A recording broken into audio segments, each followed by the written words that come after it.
Air quality has become a significant topic, so much that weather apps have integrated the air quality index as part of current weather conditions. What does it really mean? We know just what it tells us, but sometimes you may have noticed that even if it doesn't look bad outside, it might say moderate or unhealthy. This is because these air pollutants are invisible to the human eye. There is sulfur dioxide, nitrogen oxide, carbon monoxide, particulate matter, and last but definitely not least, ground-level ozone. Throughout this experience, you will see what the major causes of air pollutants are and what they do to our environment and health. Air pollution's number one cause is human activity through the consumption of resources, energy, and industrialization. Sulfur dioxide, or SO2, is dispersed into the air by burning fossil fuel at power plants and other industrial facilities. Smaller sources include industrial processes such as extracting metal from ore, locomotives, ships, vehicles, and heavy equipment that burn fuel with high sulfur content, such as diesel. A not-so-fun fact, sulfur dioxide is also used as part of the preservation process for some winemaking and dried foods. Nitrogen oxide, or NO2, is a highly reactive gas and primarily gets in the air from the burning of fossil fuel. It forms through emissions from cars, trucks, buses, power plants, and off-road equipment. Carbon monoxide, or CO, is one pollutant you must look out for in your home. Some houses will have carbon monoxide detectors, for good reason. It is a colorless, odorless gas that can be harmful when inhaled in large amounts. Carbon monoxide is released when something is burned. Many household items may release carbon monoxide, such as gas space heaters, leaking chimneys, furnaces, and gas stoves. Outdoors, the greatest sources of carbon monoxide are cars, trucks, and other vehicles or machinery that burn fossil fuels. Particulate matter, or PM, is not a gas, but still has a big impact on this earth. Particles such as dust, dirt, soot, or smoke are large enough or dark enough to be seen. Others are so small they can only be detected using an electron microscope. These particles can be made up of hundreds of different chemicals. Some are released directly from the source. Construction sites, unpaved roads, fields, smokestacks, fires, and pesticides, for example. But most particles form in the atmosphere due to complex chemical reactions, such as sulfur and nitrogen oxides. All of these pollutants have one thing in common: burning fossil fuels. And here we are, arriving in the vast plain of ground-level ozone production. Oil fracking is a huge contributor to the creation of ground-level ozone.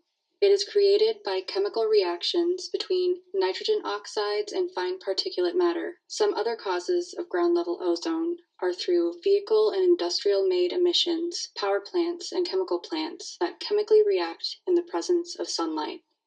Unlike the ozone layer, which protects us from the sun, at ground level, it is a harmful air pollutant and is the main ingredient in smog, or that blue haze that you see. The hotter the weather, the higher in ground ozone levels. After a long-winded explanation of what they are and their causes, we must talk about the effect it has on the environment and our health.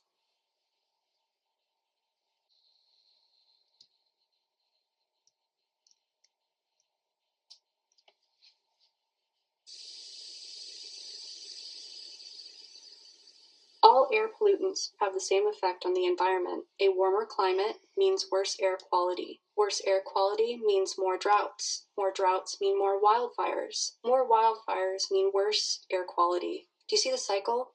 Now let's go into a bit more depth about the 5 air pollutants we've discussed. Sulfur oxides can harm trees and plants and decrease their growth. They can also contribute to acid rain, harming sensitive ecosystems. Another cause of acid rain is nitrogen oxides that interact with water, oxygen, and other chemicals in the atmosphere. These nitrate particles from nitrogen oxide will make the air hazy and difficult to see. It also contributes to nutrient pollution in coastal waters. Fine particles cause reduced visibility all over the U.S., including many of our treasured national parks. It can make lakes and streams acidic by changing the nutrient balance. It depletes the nutrients in the soil and damages sensitive forests and farm crops, affects the diversity of ecosystems, and contributes to acid rain. Ground-level ozone can damage plants and ecosystems, including forests, parks, wildlife preserves, and wilderness areas. It can also affect agriculture and crop during the growing season. It also causes a loss of species diversity, decreasing the habitat quality in which they live. Without a stable habitat, species can perish. As you may have noticed, I forgot to mention one air pollutant, carbon monoxide. The thing is, carbon monoxide may not show as significant of a role in the environment itself. Still, its presence increases the abundance of greenhouse gases, methane and carbon dioxide, the main contributors to the warming of our climate and oceans.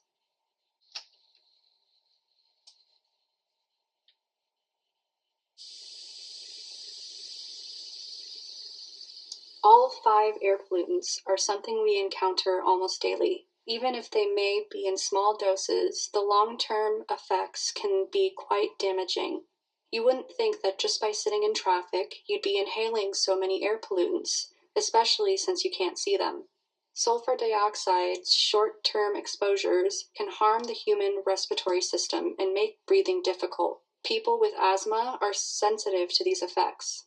These emissions that lead to high concentrations of SO2 in the air can also lead to the forming of other sulfur oxides. They can also react with other compounds in the atmosphere to form particulate matter. Small particles may penetrate deeply into the lungs and in large quantities can contribute to health problems. Nitrogen oxides, in large amounts, can irritate airways in the human respiratory system. Exposures over short periods can aggravate respiratory diseases, such as asthma, and can increase ER visits. Longer exposures to higher concentrations may contribute to the development of asthma and potentially increase the chances of respiratory infections. Particulate matter may cause premature death in people with lung or heart disease. It may also cause non-fatal heart attacks, irregular heartbeat, aggravated asthma, decreased lung function, and increased respiratory symptoms. Large concentrations of carbon monoxide, as most people know, can be fatal. High concentrations are not likely to occur outdoors. They can be of concern for people with heart disease. And last, the short-term effects of ground-level ozone will cause coughing and sore throat. It may make it more difficult and painful to breathe. It can inflame and damage airways, make lungs more sensitive to infection, and aggravate lung diseases such as asthma and other chronic lung diseases. It is a huge contributor to asthma development. Studies in locations with elevated concentrations also report associations between ground-level ozone and deaths from respiratory causes. Take a moment to take a deep breath. How does it feel? You may feel anxious or overwhelmed or worried about the current effects on your health and the environment. Take a few moments to breathe and realize that this is not permanent. There are ways to protect your health and the planet by taking preventative measures. If you had a choice right now to have control over what the future may look like, which direction would you go?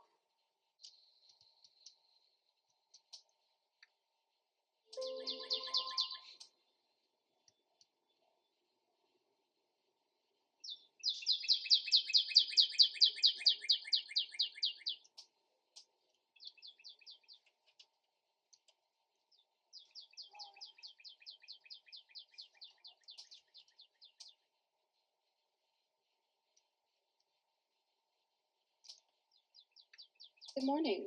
Beautiful day, isn't it? I was thinking about going on a walk in a bit, if you'd like to join me. Hey, by the way, have you read the news yet? There have been a significant decrease in air pollution-related deaths. That's fantastic. It really seems like things are turning around.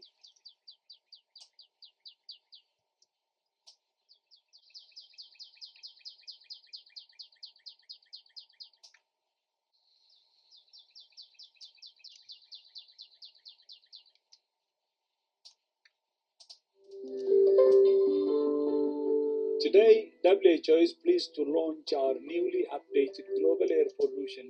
The Guess it's just another morning waking up with a scratchy throat. Damage air pollution inflicts on human health at even lower concentrations than previously understood. We now the burden of disease attributable to air pollution is on a par Morning. with other major How'd you global sleep? risks, such as I slept pretty crappy. I kept having a scratchy throat. For this I know I'm reason, not we sick. have lowered the levels According to of the air the quality main meter that we recently of got, these it seems as if air it's been pollution is kind of a threat bad. now in You know all I'm countries, sensitive to this but stuff. it hits people in low Ugh, and this middle just income countries sucks. the hardest.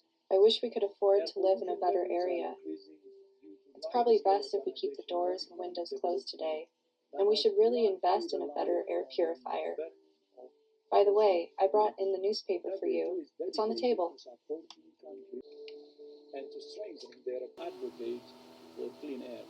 I urge all countries to put the guidelines to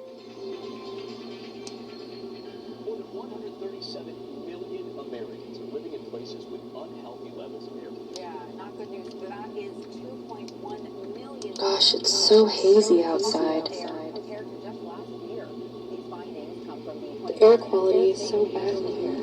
I wonder what it would be like without these air purifiers. air pollutants, fine particles, and ozone.